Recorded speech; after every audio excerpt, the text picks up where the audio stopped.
Βιβλίο ή πόλη. Κεφάλαιο Ήτσι, μια πολύ αναμενόμενη γιορτή.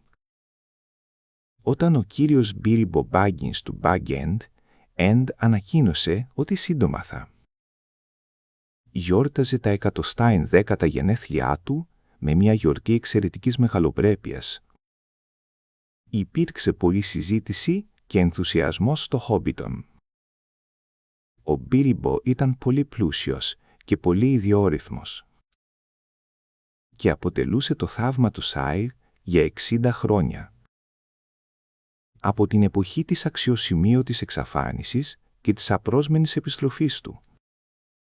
Τα πλούτη που είχε φέρει από τα ταξίδια του είχαν γίνει πλέον τοπικός θρύλος. Και ήταν κοινή πεποίθηση, ό,τι κι αν έλεγαν οι γεροντότεροι, ότι ο λόφος στο Bag End ήταν γεμάτος σύραγγες παραγεμισμένες με θησαυρούς.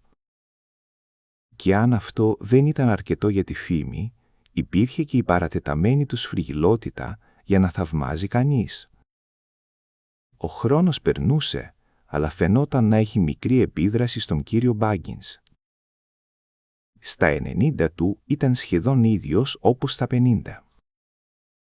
Στα 99 άρχισαν να τον αποκαλούν καλοδιατηρημένο. Αλλά το αναλύωτος θα ήταν πιο κοντά στην αλήθεια. Υπήρχαν μερικοί που κουνούσαν το κεφάλι τους και θεωρούσαν πως αυτό ήταν υπερβολικά καλό για να είναι αληθινό. Έμοιαζε άδικο κάποιος να κατέχει, φαινομενικά, αιώνια νιώτη. Καθώς και, όπως φημολογούνταν, ανεξάντλητο πλούτο. Θα πρέπει να το πληρώσει, έλεγαν. Δεν είναι φυσικό και θα προκύψουν μπελάδες από αυτό. Μα ως τώρα μπελάδες δεν είχαν έρθει. Και καθώς ο κύριος Μπάγκινς ήταν γενναιόδωρος με τα χρήματά του, οι περισσότεροι ήταν πρόθυμοι να του συγχωρήσουν τις παραξενιές και την καλή του τύχη. Διατηρούσε εθιμοτυπικές σχέσεις με τους συγγενείς του, εκτός, φυσικά, από τους Σάγκβι Μπάγκινς. Και είχε πολλούς αφοσιωμένους θαυμαστές ανάμεσα στα χόμπιτ από φτωχές και ασήμαντες οικογένειες. Δεν είχε όμως στενούς φίλους, μέχρι που μερικοί από τους νεότερους ξαδέλφους του άρχισαν να μεγαλώνουν. Ο μεγαλύτερος από αυτούς και ο αγαπημένος του Μπίλμπο ήταν ο νεαρός Φρόντο Μπάγκινς. Όταν ο Μπίλμπο ήταν 99, υιοθέτησε τον Φρόντο ως κληρονόμο του και τον έφερε να ζήσει στο Bag End. Και οι ελπίδες των Σάγκβι Μπάγκινς διαψεύστηκαν οριστικά. Ο Μπίλμπο και ο Φρόντο έτυχε να έχουν τα ίδια γενέθλια, στις 22 Σεπτεμβρίου. «Καλύτερα να έρθεις να ζήσεις εδώ, αγόρι μου Φρόντο», είπε ο Μπίλμπο μια μέρα. «Και τότε θα μπορούμε να γιορτάζουμε τα γενέθλια μας άνετα μαζί». Εκείνη την εποχή ο Φρόντο ήταν ακόμα στα Twins, όπως αποκαλούσαν τα Χόμπιτ, τα ανέμελα χρόνια των 20, μεταξύ της παιδικής ηλικίας και της ενηλικίωσης στα 33. Πέρασαν άλλα 12 χρόνια. Κάθε χρόνο οι Μπάγκινς έδιναν πολύ ζωντανές σκηνές γιορτές γενεθλίων στο Bag End. Αλλά τώρα ήταν κοινό μυστικό ότι κάτι εντελώς εξαιρετικό σχεδιαζόταν για εκείνο το φθινόπωρο. Ο Μπίλμπο θα γινόταν 111 μίλιατ έντε. Ένας μάλλον περίεργος αριθμός και μια πολύ αξιοσέβαστη ηλικία για ένα χόμπιτ. Ο ίδιος ο Γέροτουκ είχε φτάσει μόνο τα αχούτα τρίτη. Και ο Φρόντο θα γινόταν 33, ένας σημαντικός αριθμός. Η ημερομηνία της ενηλικίωσής του. Οι γλώσσες άρχισαν να παίρνουν φωτιά στο Χόμπιτον και το Μπάιουότερ. Και η φήμη του επερχόμενου γεγονότος ταξίδεψε σε όλο το Σάιρ. Η ιστορία και ο χαρακτήρας του κυρίου Μπίλμπο Μπάγκινς έγιναν και πάλι το κύριο θέμα συζήτησης. Και οι γεροντότεροι βρήκαν ξαφνικά τις αναμνήσεις τους να έχουν μεγάλη ζήτηση. Κανείς δεν είχε πιο προσεκτικό ακροατήριο από τον γέρο Χαμγκάμτζη, κοινώς γνωστό ως ο γέρος. Μιλούσε με στόμφο στον Κισό, ένα μικρό παντοχείο στον δρόμο του Μπάιουοτερ. Και μιλούσε με κάποια αυθεντία, καθώς φρόντιζε τον κήπο στο Bag-End για 40 χρόνια. Και είχε βοηθήσει τον γέρο Χόλμαν στην ίδια δουλειά πριν από αυτό. Τώρα που ο ίδιος γερνούσε και οι αρθρώσεις του γίνονταν δίσκαμπτες. Τη δουλειά την είχε αναλάβει κυρίως ο μικρότερος γιος του, ο Σαμ Γκάμτζη. Και ο πατέρας και ο γιος είχαν πολύ φιλικές σχέσεις με τον Μπίλμπο και τον Φρόντο. Ζούσαν στον ίδιο τον λόφο, στον αριθμό 3 της οδού Bagshot, ακριβώς κάτω από το Bag-End. Πολύ καλός και καλομίλητος gentleman hobbit ο κύριος Μπίλμπο, όπως έλεγα πάντα, δήλωσε ο γέρος. Με απόλυτη ειλικρίνεια, γιατί ο Μπίλμπο ήταν πολύ ευγενικός μαζί του. Αποκαλώντας τον κύριε Χάμφαστ και συμβουλευόμενος τον συνεχώς για την καλλιέργεια λαχανικών. Στο θέμα των ριζών, ειδικά στις πατάτες, ο γέρος αναγνωριζόταν ως η κορυφαία αυθεντία. Από όλους στη γειτονιά, συμπεριλαμβανομένου του εαυτού του. «Μα τι θα γίνει με αυτόν τον Φρόντο που ζει μαζί του?» ρώτησε ο γέρο Νόουξ από το Μπάιγουοτερ. «Μπάγκινς είναι το όνομά του, αλλά είναι πάνω από μισός Μπράντιμπακ», λένε. Με ξεπερνά γιατί ένας Μπάγκινς του Χόμπιτον να πάει να ψάξει για γυναίκα πέρα εκεί στο Μπάκλαντ, όπου οι άνθρωποι είναι τόσο παράξενοι. «Και δεν είναι να απορείς που είναι παράξενοι», πετάχτηκε ο μπαμπάς Τούφουτ, ο διπλανός γείτονας του γέρου. «Αφού ζουν στη λάθος πλευρά του ποταμού Brandywine και ακριβώς δίπλα στο παλιό δάσος. Αυτό είναι ένα σκοτεινό, κακό μέρος, αν οι μισές ιστορίες είναι αληθινές». «Δίκιο έχεις, μπαμπά», είπε ο γέρος. «Όχι ότι οι Μπράντιμπακ του Μπάκλαντ ζουν μέσα στο παλιό δάσος. Αλλά είναι παράξενη ράτσα, όπως φαίνεται. Παίζουν με βάρκες σε αυτό το μεγάλο ποτάμι και αυτό δεν είναι φυσιολογικό. Δεν είναι να απορείς που προέκυψαν μπελάδες από αυτό, λέω εγώ. Αλλά όπως και να έχει, ο κύριος, ο Φρόντο, είναι το πιο καλό νεαρό χόμπιτ που θα μπορούσατε να συναντήσετε. Μοιάζει πολύ στον κύριο Μπίλμπο, και όχι μόνο στην εμφάνιση. Άλλωστε, ο πατέρας του ήταν ένας Μπάγκινς. Ένας αξιοπρεπής και αξιοσέβαστος χόμπιτ ήταν ο κύριος Ντρόγκο Μπάγκινς. Δεν υπήρχαν ποτέ πολλά να πει κανείς γι' αυτόν. Μέχρι που πνίγηκε. «Πνίγηκε», είπαν αρκετές φωνές. Είχαν ακούσει αυτοί και άλλες πιο σκοτεινές φήμες στο παρελθόν, φυσικά. Αλλά τα χόμπιτ έχουν πάθος με την οικογενειακή ιστορία και ήταν έτοιμα να την ακούσουν ξανά. «Λοιπόν, έτσι λένε», είπε ο γέρος. «Βλέπετε, ο κύριος Ντρόγκο παντρεύτηκε την καημένη τη δεσποινίδα Πρίμουλα Μπράντιμπακ. Ήταν πρώτη εξαδέλφη του κυρίου Μπίλμπο μας από την πλευρά της μητέρας του. Η μητέρα της ήταν η νεότερη από τις κόρες του γέρου Τουκ. Και ο κύριος Ντρόγκο ήταν δεύτερος εξάδελφός του. Έτσι ο κύριος Φρόντο είναι πρώτος και δεύτερος εξάδελφός του, με μια γενιά διαφορά και από τις δύο πλευρές. Όπως λένε, αν με παρακολουθείτε.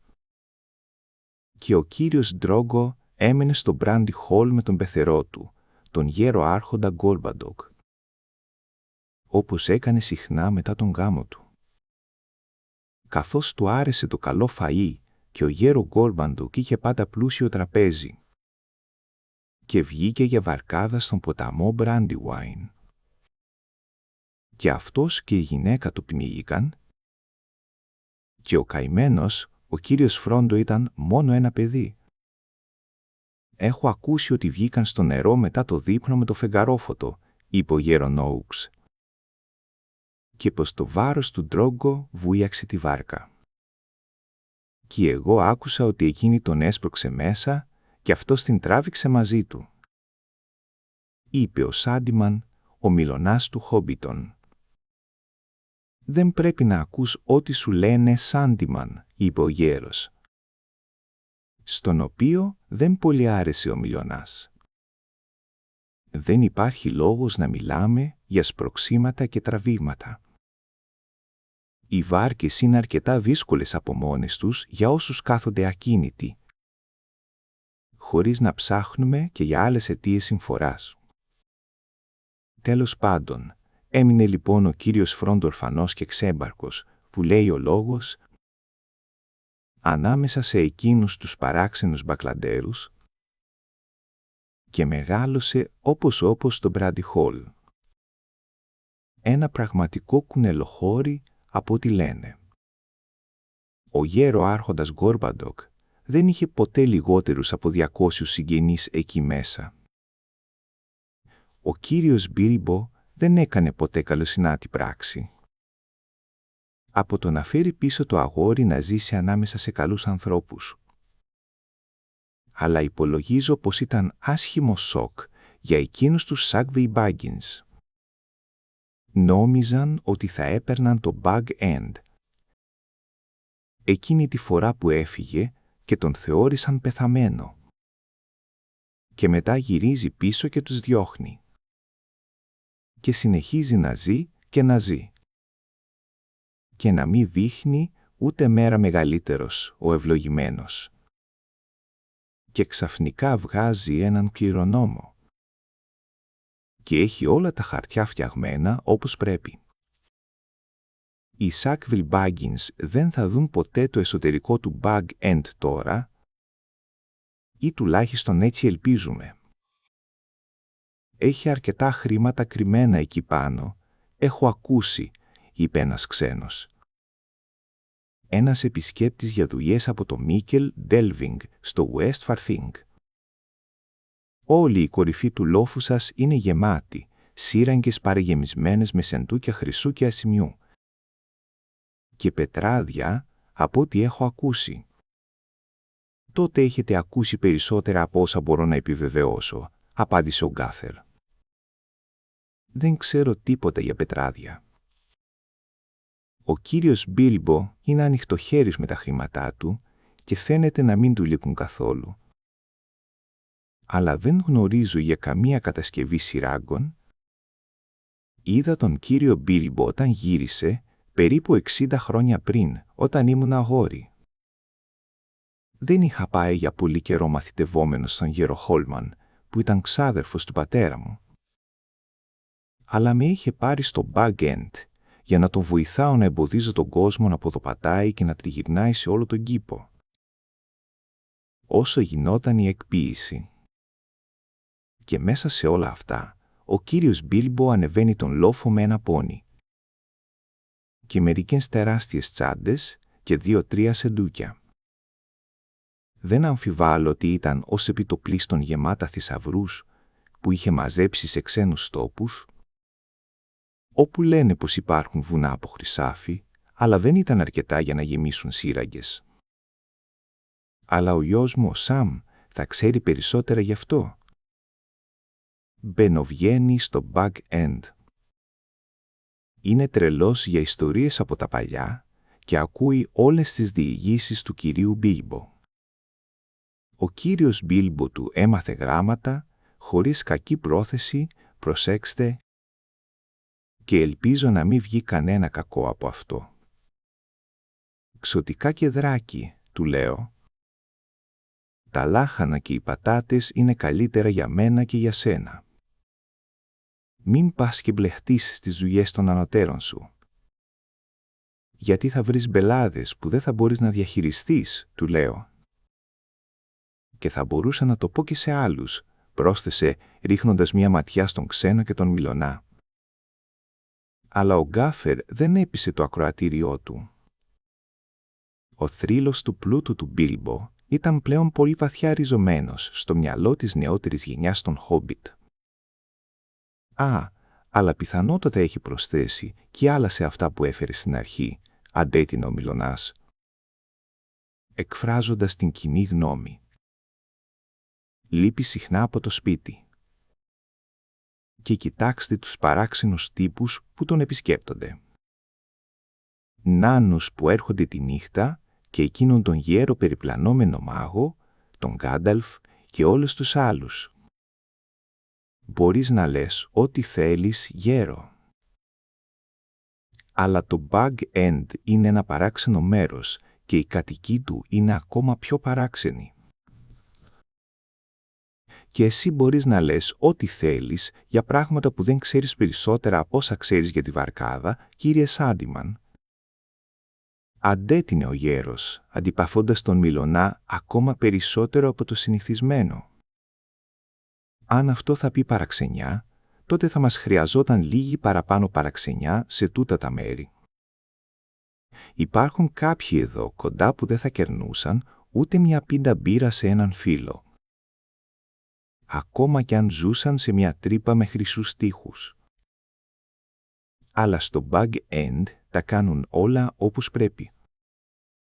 Ο δικός μας ο Σαμ λέει ότι όλοι θα είναι καλεσμένοι στο Γλέντι. Και θα υπάρχουν δώρα. Προσέξτε, δώρα για όλους.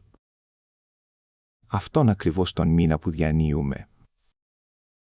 Εκείνος ο μήνας ήταν ο Σεπτέμβριος και τόσο καλός όσο θα μπορούσε κανείς να ζητήσει.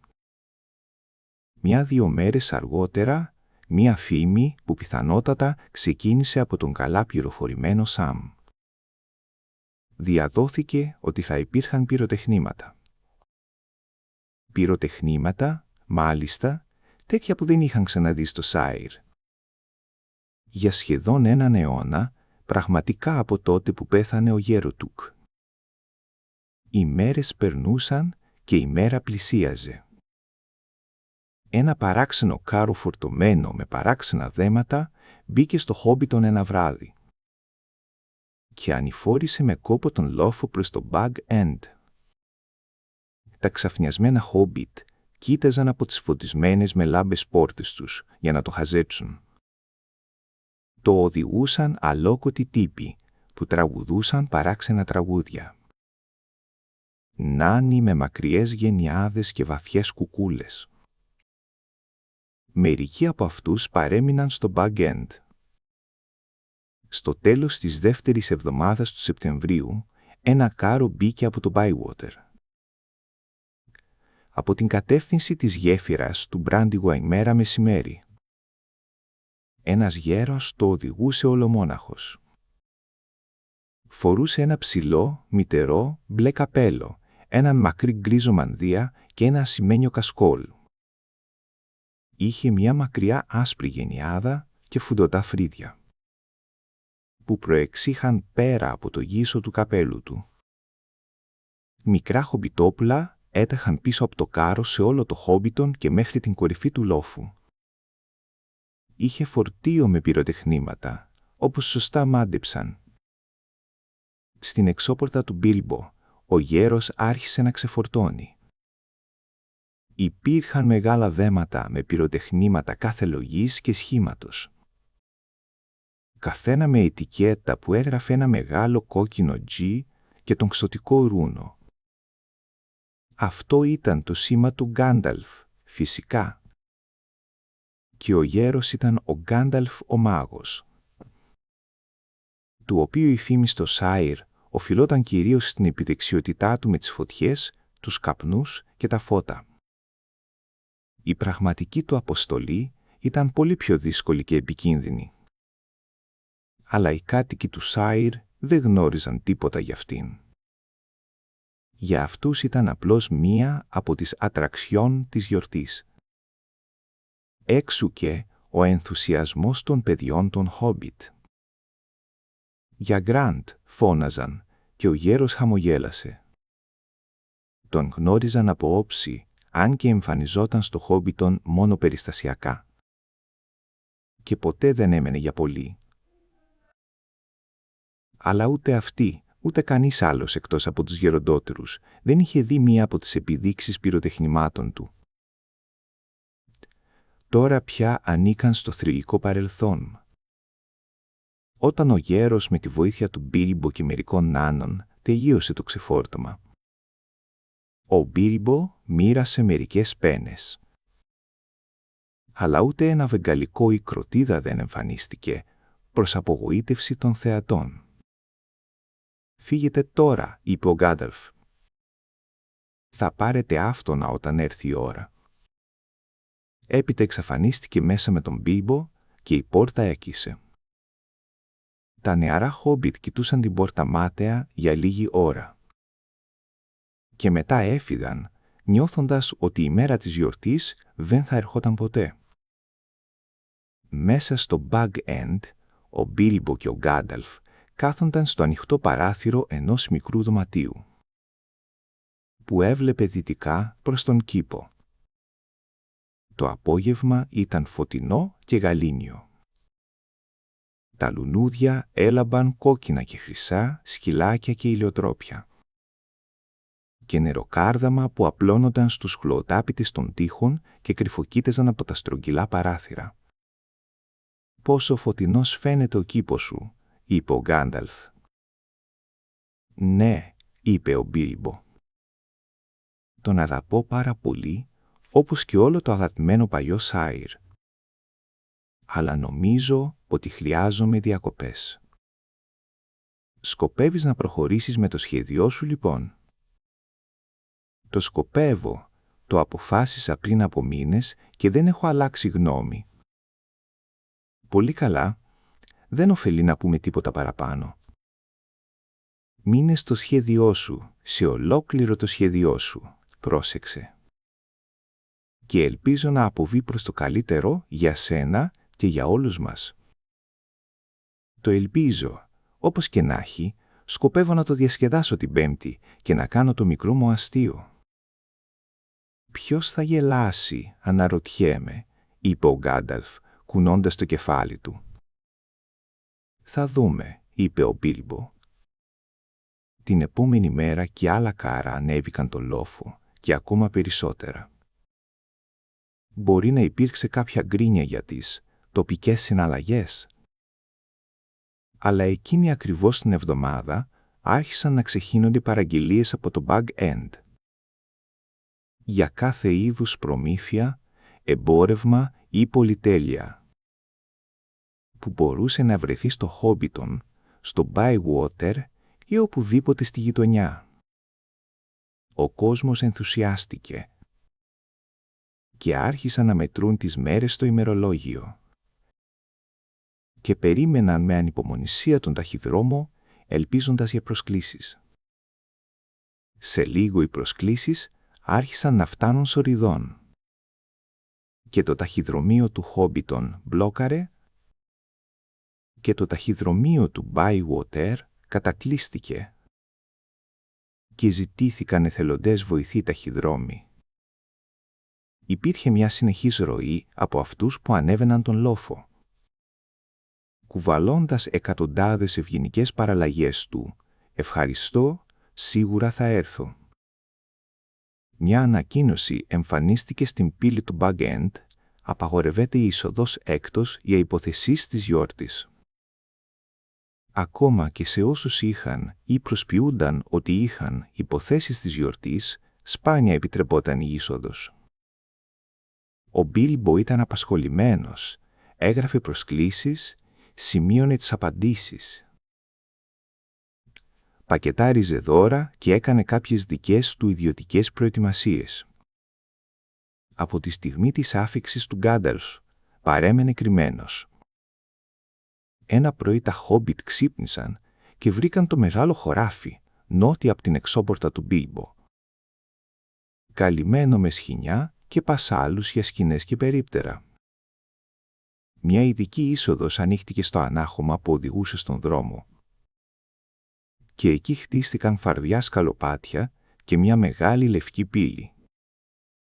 Οι 3 οικογένειες Χόμπιτ της οδού Μπάγκσοτ που γειτόνευαν με το χωράφι έδειχναν έντονο ενδιαφέρον και γενικά τη ζήλευαν. Ο γέρο Γκάφερ Γκάμτζι σταμάτησε ακόμα και να προσποιείται ότι δουλεύει στον κήπο του. Οι σκηνές άρχισαν να στείνονται.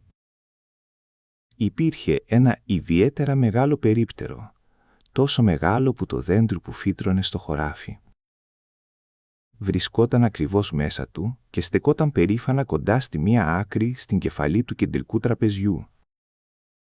Φανάρια κρεμάστηκαν σε όλα τα κλαδιά του.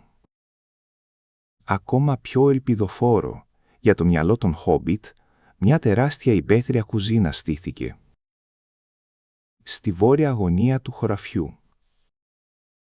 Ένα απόσπασμα μαγείρων από κάθε παντοχείο και ταβέρνα σε απόσταση χιλιομέτρων. Έφτασε για να ενισχύσει τους νάνους και τους άλλους παράξενους τύπους που φιλοξενούνταν στο Bug End. Ο ενθουσιασμός έφτασε στο αποκορύφωμά του. Τότε ο καιρός συνέφιασε. Αυτό συνέβη την Τετάρτη, την παραμονή της γιορτής. Η ανησυχία ήταν έντονη. Τότε η Πέμπτη, 22 Σεπτεμβρίου, ξημέρωσε επιτέλους.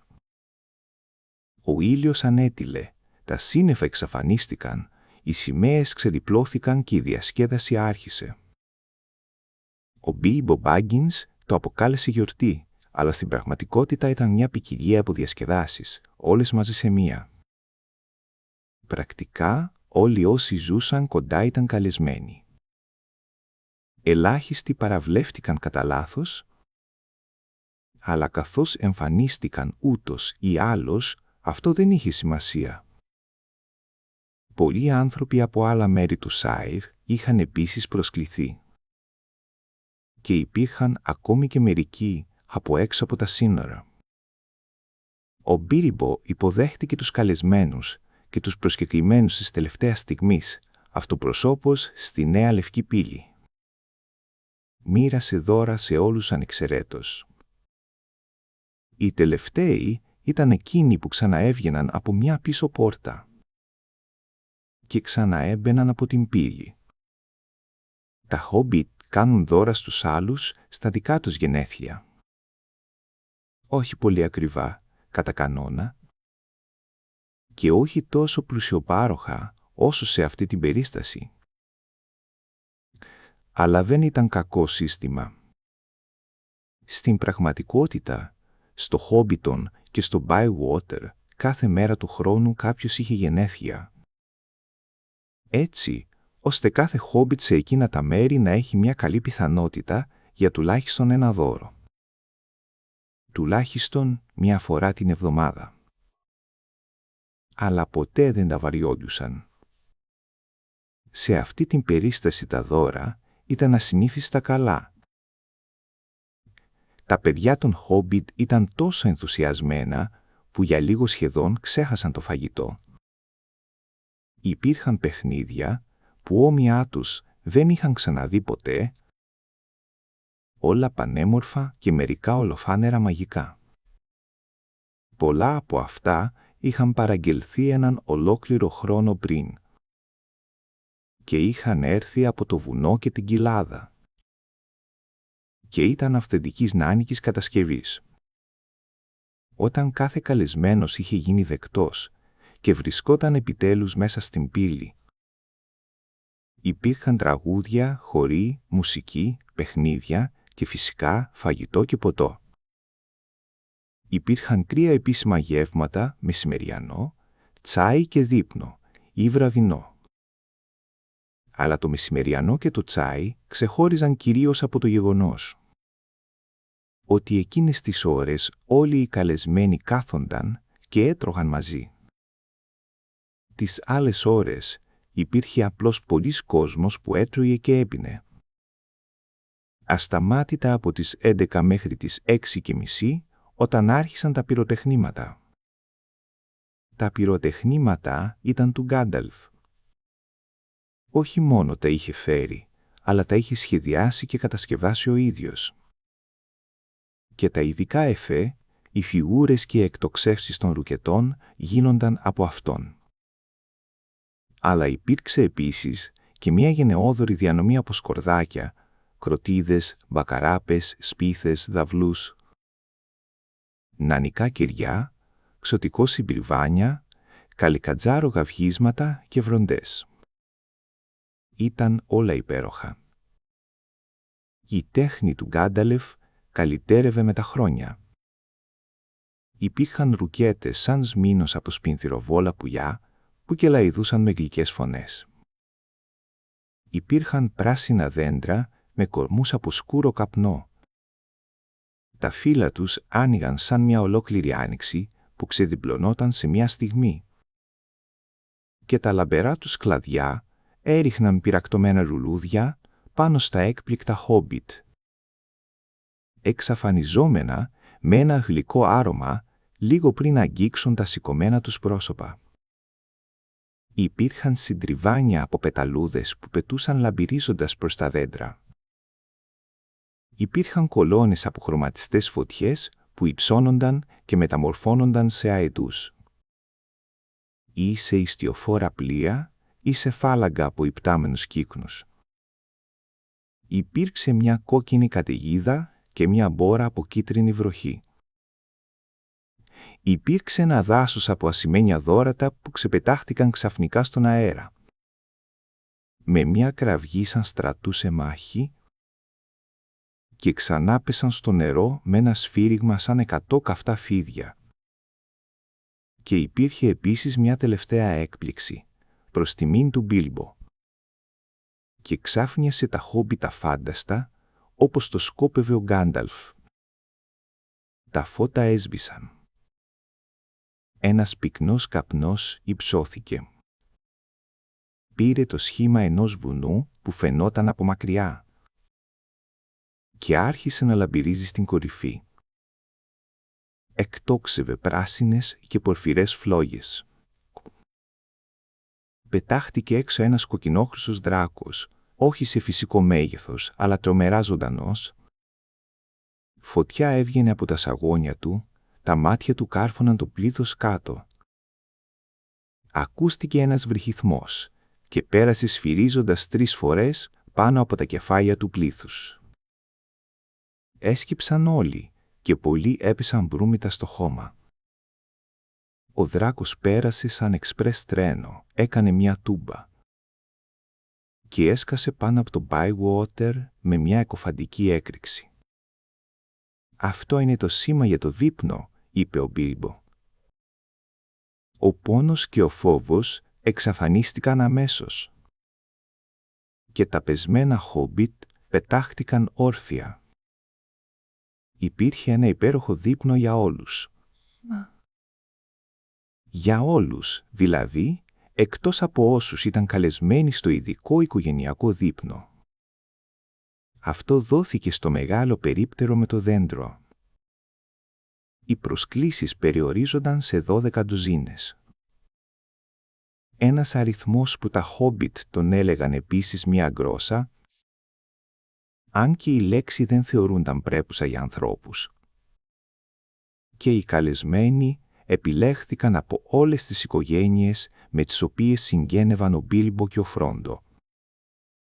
Με την προσθήκη μερικών ειδικών φίλων χωρίς συγγένεια, όπως ο Γκάνταλφ. Πολλά νεαρά χόμπιτ συμπεριλαμβάνονταν, παρόντα με γονική άδεια. Γιατί τα χόμπιτ ήταν ανεκτικά με τα παιδιά τους στο θέμα του ξενυχτιού. Ειδικά όταν υπήρχε η ευκαιρία για ένα δωρεάν γεύμα.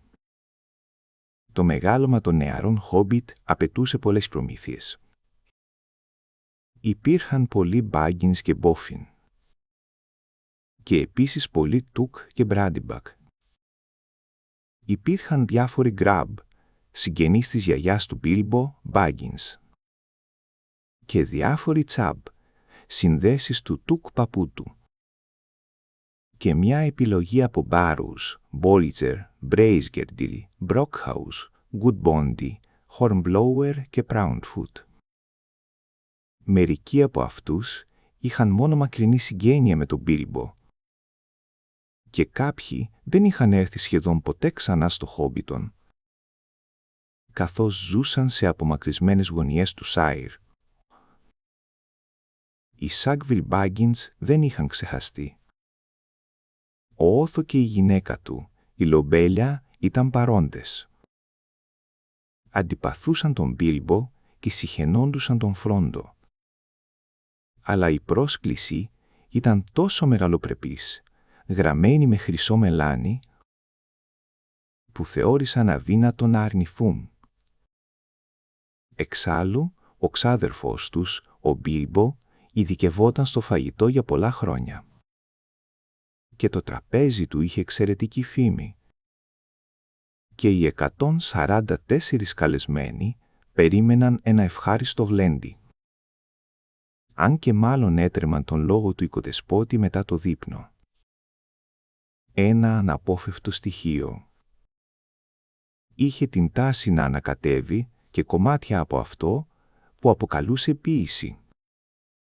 Και μερικές φορές, μετά από 1-2 ποτηράκια, υπενισόταν τις παράλογες περιπέτειες του μυστηριώδους ταξιδιού του. Οι καλεσμένοι δεν απογοητεύτηκαν, είχαν ένα πολύ ευχάριστο γλέντι, στην πραγματικότητα μια συναρπαστική διασκέδαση, πλούσια, άφθονη, ποικίλη και παρατεταμένη. Την περιοχή τις επόμενες εβδομάδες, αλλά καθώς η τροφοδοσία του Μπίλμπο είχε εξαντλήσει τα αποθέματα των περισσότερων καταστημάτων, κελαριών και αποθηκών για μίλια ολόγυρα, αυτό δεν είχε και πολύ σημασία. Μετά το γλέντι, λίγο πολύ, ήρθε ο λόγος, οι περισσότεροι από την παρέα. Ήταν ωστόσο τώρα σε ανεκτική διάθεση, σε εκείνο το απολαυστικό στάδιο που αποκαλούσαν γέμισμα των κενών, ρουφούσαν αργά τα αγαπημένα τους ποτά και τσιμπολογούσαν τα αγαπημένα τους εδέσματα και οι φόβοι τους είχαν ξεχαστεί. Ήταν έτοιμοι να ακούσουν οτιδήποτε και να ζητοκραυγάζουν σε κάθε τελεία. «Αγαπητοί μου», ξεκίνησε ο Μπίλμπο, σηκώνοντας από τη θέση του. «Ακούστε, ακούστε, ακούστε», φώναξαν και συνέχισαν να το επαναλαμβάνουν όλοι μαζί, δείχνοντας απρόθυμοι να ακολουθήσουν τη δική του συμβουλή. Ο Μπίλμπο άφησε τη θέση του και πήγε και στάθηκε πάνω σε μια καρέκλα κάτω από το φωτισμένο δέντρο. Το φως από τα φανάρια έπεφτε στο λαμπερό του πρόσωπο. Τα χρυσά κουμπιά έλαμπαν στο κεντημένο μεταξωτό του γυλαίκο. Μπορούσαν όλοι να τον δουν όρθιο, να κουνά το ένα χέρι στον αέρα. Το άλλο ήταν στην τσέπη του παντελονιού του. «Αγαπητοί μου Μπάγκινς και Μπόφιν», άρχισε ξανά, «και αγαπητοί μου Τουκ και Μπράντιμπακ και Γκραπ και Τσάπ και Μπάρους και Χόρπλοερ και Μπόλτζερ, Μπρέιζγκερντίλ, Γκουτμπόντι, Μπρόχαους και Πράουντφουτ». «Πράουντφιτ», φώναξε ένα ηλικιωμένο χόμπιτ από το πίσω μέρος του περιπτέρου. Το όνομά του, φυσικά, ήταν Πράουντφουτ και δικαίως. Τα πόδια του ήταν μεγάλα, εξαιρετικά τριχωτά και τα δύο πάνω στο τραπέζι. «Πράουντφουτ», επανέλαβε ο Μπίλμπο, επίσης τους καλούς μου Sackville Baggins που καλωσορίζω επιτέλους πίσω στο Bag End. Σήμερα είναι τα 111. Γενέθλιά μου, είμαι 111 χρονών σήμερα. «Ζήτω, ζήτω, χρόνια πολλά», φώναξαν και χτυπούσαν χαρούμενα τα τραπέζια. Ο Μπίλμπο τα πήγαινε περίφημα. Αυτό ήταν το είδος που τους άρεσε, σύντομο και προφανές. «Ελπίζω να περνάτε όλοι τόσο καλά, όσο κι εγώ». Εκοφαντικές ζητοκραυγές. Φωνές ναι και όχι. Είχε από τρομπέτες και κόρνα, πίπιζες και φλογέρες και άλλα μουσικά όργανα. Υπήρχαν, όπως έχει υποθεί, πολλά νεαρά χόμπιτ παρόντα.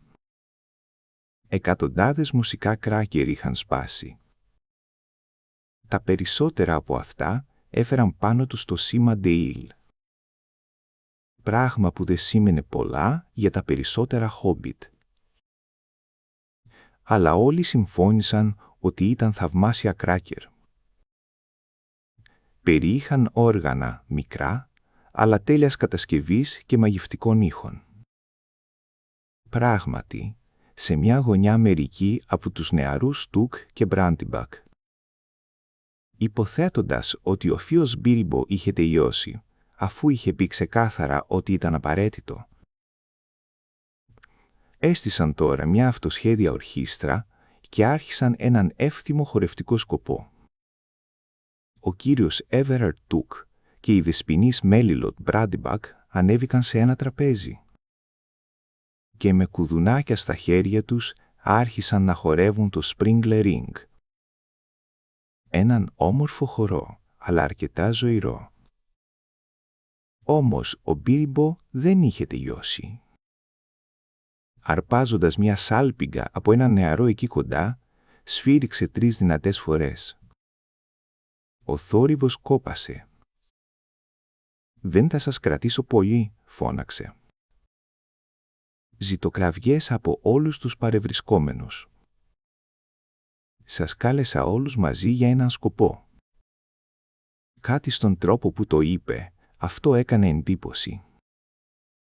Επικράτησε σχεδόν απόλυτη σιωπή και 1-2 από τους Τουκ έστησαν αυτοί. Για την ακρίβεια, για 3 σκοπούς. Πρώτα απ' όλα, για να σας πω ότι σας αγαπώ πάρα πολύ όλους. Και ότι 111 χρόνια είναι πολύ λίγος καιρός για να ζει κανείς ανάμεσα σε τόσο εξαίρετα και αξιοθαύμαστα χόμπιτ. Τεράστιο ξέσπασμα επιδοκιμασίας. Δεν γνωρίζω τους μισούς από εσάς, ούτε στο μισό όσο θα ήθελα. Και συμπαθώ λιγότερους από τους μισούς από εσάς, ούτε στο μισό όσο σας αξίζει. Αυτό ήταν απροσδόκητο και μάλλον δύσκολο. Ακούστηκαν μερικά σκόρπια χειροκροτήματα, αλλά οι περισσότεροι προσπαθούσαν να το αποκρυπτογραφήσουν και να δουν αν κατέληγε σε κομπλιμέντο. Δεύτερον, για να γιορτάσω τα γενέθλιά μου. Πάλι ζήτω κραυγές. Θα έπρεπε να πω, τα γενέθλιά μας. Γιατί είναι φυσικά επίσης τα γενέθλια του κληρονόμου και ανιψιού μου, του Φρόντο. Σήμερα ενηλικιώνεται και παραλαμβάνει την κληρονομιά του. Μερικά τυπικά χειροκροτήματα από τους γεροντότερους. Και μερικές δυνατές φωνές «Φρόντο, Φρόντο, γεια σου ρε Φρόντο» από τους νεότερους. Οι Σάκβιλ Μπάγκινς κατσούφιασαν και αναρωτιόνταν τι σήμαινε το παραλαμβάνει την κληρονομιά του. Μαζί συμπληρώνουμε 144. Ο αριθμός σας επιλέχθηκε για να ταιριάζει σε αυτό το αξιοσημείωτο σύνολο, μία 12 δωδεκάδων, αν μου επιτρέπετε η έκφραση. Καμία ζητοκραυγή, αυτό ήταν γελίο. Πολλοί από τους καλεσμένους του, και ειδικά οι Σάκβιλ Μπάγκινς, προσβλήθηκαν, νιώθοντας σίγουροι ότι τους είχαν καλέσει μόνο για να συμπληρώσουν τον απαιτούμενο αριθμό σαν εμπορεύματα σε πακέτο. Μία 12 δωδεκάδων, αλήθεια, χυδαία έκφραση. Είναι επίσης, αν μου επιτρέπετε να αναφερθώ στην αρχαία ιστορία. Η επέτειος της άφιξής μου με βαρέλει στην Έσγαροθ στη μακριά λίμνη. Αν και το γεγονός ότι ήταν τα γενέθλιά μου, μου διέφυγε σε εκείνη την περίσταση. Ήμουν μόλις 51 ετών τότε και τα γενέθλια δεν φαίνονταν τόσο σημαντικά. Το συμπόσιο ήταν πολύ λαμπρό, ωστόσο, αν και είχα ένα άσχημο κρυολόγημα τότε, θυμάμαι. Και μπορούσα να πω μόνο «ευχαριστώ πολύ». Τώρα το επαναλαμβάνω πιο σωστά, σας ευχαριστώ πάρα πολύ που ήρθατε στη μικρή μου γιορτή. Πεισματική σιωπή. Όλοι φοβούνταν ότι επρόκειτο να ακολουθήσει ένα τραγούδι ή κάποιο ποίημα και άρχιζαν να βαριούνται. Γιατί δεν σταματούσε να μιλάει για να τους αφήσει να πιούν στην υγειά του. Αλλά ο Μπίλμπο ούτε τραγούδισε, ούτε απήγγειλε. Σταμάτησε για μια στιγμή. «Τρίτον και τελευταίον», είπε, «επιθυμώ να κάνω μια ανακοίνωση». Είπε αυτή την τελευταία λέξη τόσο δυνατά και ξαφνικά, που όλοι όσοι μπορούσαν ακόμη ανασηκώθηκαν στις θέσεις τους. Λυπάμαι που ανακοινώνω ότι, αν και, όπως είπα, 111 χρόνια είναι πολύ λίγος χρόνος για να τον περάσει κανείς ανάμεσά σας. Αυτό είναι το τέλος. Φεύγω. Αναχωρώ τώρα. Αντίο! Κατέβηκε από το σκαμνί και εξαφανίστηκε. Υπήρξε μια εκτυφλωτική λάμψη φωτός και οι καλεσμένοι ανοιγόκλεισαν τα μάτια τους. Όταν άνοιξαν τα μάτια τους, ο Μπίλμπο δεν ήταν πουθενά. 144 αποσβολωμένα χόμπιτ κάθισαν πίσω άφωνα. Ο γέρο Όντο Πράουνφουτ κατέβασε τα πόδια του από το τραπέζι και χτύπησε το πόδι του στο πάτωμα. Τότε επικράτησε νεκρική σιγή, μέχρι που ξαφνικά, μετά από αρκετές βαθιές ανάσες, κάθε Μπάγκινς, Μπόφιν, Τουκ, Μπράντιμπακ, Γκραμπ, Τσαμπ, Μπάρους, Μπόλτζερ, Μπρέισγκερντιλ, Μπροκχάους, Γκουτμπόντι, Χορμπλόουερ και Πράουνφουτ άρχισαν να μιλούν όλοι μαζί. Συμφωνήθηκε γενικά ότι το αστείο ήταν πολύ κακόγουστο και χρειαζόταν περισσότερο φαγητό και ποτό για να γιατρέψει τους καλεσμένους από το σοκ και την ενόχληση. «Είναι τρελός», πάντα το έλεγα, ήταν πιθανότατα το πιο δημοφιλές σχόλιο. Ακόμη και οι Τουκ, με λίγες εξαιρέσεις, θεώρησαν τη συμπεριφορά του Μπίλμπο παράλογη. Προς το παρόν, οι περισσότεροι θεώρησαν δεδομένο ότι η εξαφάνισή του δεν ήταν τίποτα παραπάνω από μια γελία φάρσα. Αλλά ο γερορόρι Μπράντιμπακ δεν ήταν τόσο σίγουρος. Ούτε η ηλικία, ούτε ένα τεράστιο δείπνο είχαν θολώσει το μυαλό του. Και είπε στην ύφη του, την Εσμεράλντα, «Κάτι ύποπτο συμβαίνει εδώ, αγαπητή μου. Πιστεύω ότι αυτός ο τρελός, ο Μπάγκινς την έκανε πάλι». Ανόητος γέρος. Αλλά γιατί να ανησυχούμε, δεν πήρε τα φαγόσιμα μαζί του. Φώναξε δυνατά στον Φρόντο να ξανασερβίρει κρασί. Ο Φρόντο ήταν ο μόνος παρών που δεν είχε πει τίποτα. Για αρκετή ώρα καθόταν σιωπηλός δίπλα στην άδεια καρέκλα του Μπίλμπο και αγνοούσε όλα τα σχόλια και τις ερωτήσεις. Είχε απολαύσει το αστείο, φυσικά, παρόλο που ήταν εν γνώση του. Δυσκολευόταν να συγκρατήσει τα γέλια του με την αγανακτισμένη έκπληξη των καλεσμένων. Ταυτόχρονα όμως ένιωθε βαθιά ταραγμένος. Συνειδητοποίησε ξαφνικά ότι αγαπούσε πολύ τον γέρο Χόμπιτ. Οι περισσότεροι καλεσμένοι συνέχισαν να τρώνε, να πίνουν και να συζητούν τις παραξενιές του Μπίλμπο Μπάγκινς, παλιές και τωρινές. Αλλά οι Σάγβιλ Μπάγκινς είχαν ήδη αποχωρήσει ορισμένοι. Ο Φρόντο δεν ήθελε να έχει άλλη σχέση με τη γιορτή. Έδωσε εντολή να σερβίρουν και άλλο κρασί. Έπειτα σηκώθηκε και άδειασε σιωπηλά το ποτήρι του στην υγειά του Μπίλμπο και γλίστρισε έξω από το περίπτερο. Όσο για τον Μπίλμπο Μπάγκινς, ακόμα και ενώ εκφωνούσε τον λόγο του, ψηλαφούσε το χρυσό δαχτυλίδι στη τσέπη του. Το μαγικό του δαχτυλίδι που κρατούσε μυστικό τόσα χρόνια. Καθώς κατέβαινε, το πέρασε στο δάχτυλό του. Και κανένα χόμπιτ στο Χόμπιτον δεν τον ξαναείδε ποτέ. Περπάτησε γοργά πίσω στη λαγότρυπά του και στάθηκε για μια στιγμή ακούγοντας με ένα χαμόγελο τη φασαρία στο περίπτερο και τους ήχους της γιορτής στα άλλα μέρη του λιβαδιού. Έπειτα μπήκε μέσα. Έβγαλε τα γιορτινά του ρούχα, δίπλωσε και τύλιξε σε χαρτί το κεντυμένο μεταξωτό του γυλαίκο και το τακτοποίησε. Μετά φόρεσε γρήγορα μερικά παλιά, ατιμέλητα ρούχα και έδεσε γύρω από τη μέση του μια φθαρμένη δερμάτινη ζώνη. Πάνω της κρέμασε ένα κοντό σπαθί μέσα σε μια χτυπημένη, μαύρη δερμάτινη θήκη. Από ένα κλειδωμένο σιρτάρι που μύριζε ναφθαλίνη, έβγαλε έναν παλιό μανδύα με κουκούλα. Ήταν κλειδωμένα σαν να ήταν πολύ πολύτιμα. Αλλά ήταν τόσο μπαλωμένα και ξεθοριασμένα από τον καιρό που το αρχικό τους χρώμα μόλις που μαντευόταν, ίσως να ήταν σκούρο πράσινο. Του ήταν μάλλον πολύ μεγάλα.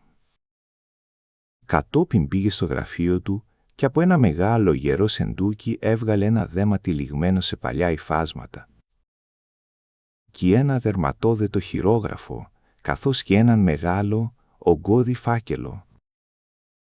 Το βιβλίο και το δέμα τα έχωσε στην κορυφή ενός βαριού σάκου που βρισκόταν εκεί, σχεδόν γεμάτο σίδη. Μέσα στον φάκελο γλίστρισε το χρυσό του δαχτυλίδι και τη λεπτή του αλυσίδα και μετά τον σφράγισε και έγραψε παραλήπτη τον φρόντο. Στην αρχή τον ακούμπησε στο ράφι του τζακιού, αλλά ξαφνικά τον πήρε και τον έχωσε στην τσέπη του. Εκείνη τη στιγμή η πόρτα άνοιξε και ο Γκάνταλφ μπήκε γρήγορα μέσα. «Γεια σου», είπε ο Μπίλμπο, «αναρωτιόμουν αν θα εμφανιζόσουν». «Χαίρομαι που σε βρίσκω ορατό», απάντησε ο μάγος, καθώς καθόταν σε μια καρέκλα. «Ήθελα να σε προλάβω για να πούμε 2 τελευταίες κουβέντες. Υποθέτω ότι νιώθεις πως όλα πήγαν θαυμάσια και σύμφωνα με το σχέδιο». «Ναι, έτσι νιώθω», είπε ο Μπίλμπο. «Αν και εκείνη η λάμψη ήταν απρόσμενη, τρόμαξε εμένα τον ίδιο, πόσο μάλλον τους άλλους. Μια μικρή δική σου προσθήκη, υποθέτω. Ήταν, σοφά κράτησες εκείνο το δαχτυλίδι μυστικό όλα αυτά τα χρόνια. Και μου φάνηκε απαραίτητο να δώσω στους καλεσμένους σου κάτι άλλο που θα φαινόταν να εξηγεί την ξαφνική σου εξαφάνιση. Και θα μου χάλαγε το αστείο. Είσαι ένας ανακατοσούρης γεροπαρίσακτος», γέλασε ο Μπίλμπο. «Αλλά φαντάζομαι ότι ξέρεις καλύτερα ως συνήθως». «Ξέρω, όταν ξέρω κάτι, αλλά δεν νιώθω και πολύ σίγουρος για όλη αυτή την υπόθεση. Έχει φτάσει πλέον στο τελικό σημείο. Έκανες το αστείο σου και θορύβησες ή προσέβαλες τους περισσότερους συγγενείς σου και έδωσες σε όλο το Σάιρ κάτι να συζητά για 9 μέρες ή μάλλον για 99. Σκοπεύεις να προχωρήσεις παραπέρα?» «Ναι, σκοπεύω. Νιώθω ότι χρειάζομαι διακοπές, πολύ μεγάλες διακοπές, όπως σου έχω ξαναπεί. Πιθανόν μόνιμες διακοπές δεν περιμένω ότι θα επιστρέψω. Για την ακρίβεια, δεν το σκοπεύω και έχω κάνει όλες τις διευθετήσεις.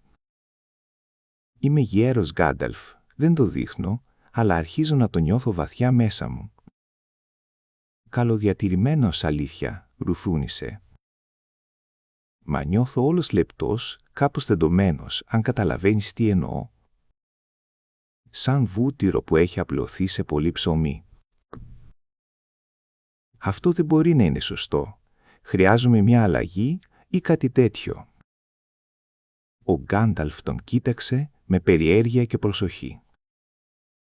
«Όχι, δεν φαίνεται σωστό», είπε σκεπτικά. «Όχι, τελικά πιστεύω ότι το σχέδιό σου είναι μάλλον το καλύτερο». «Λοιπόν, το έχω αποφασίσει, ούτως ή άλλως.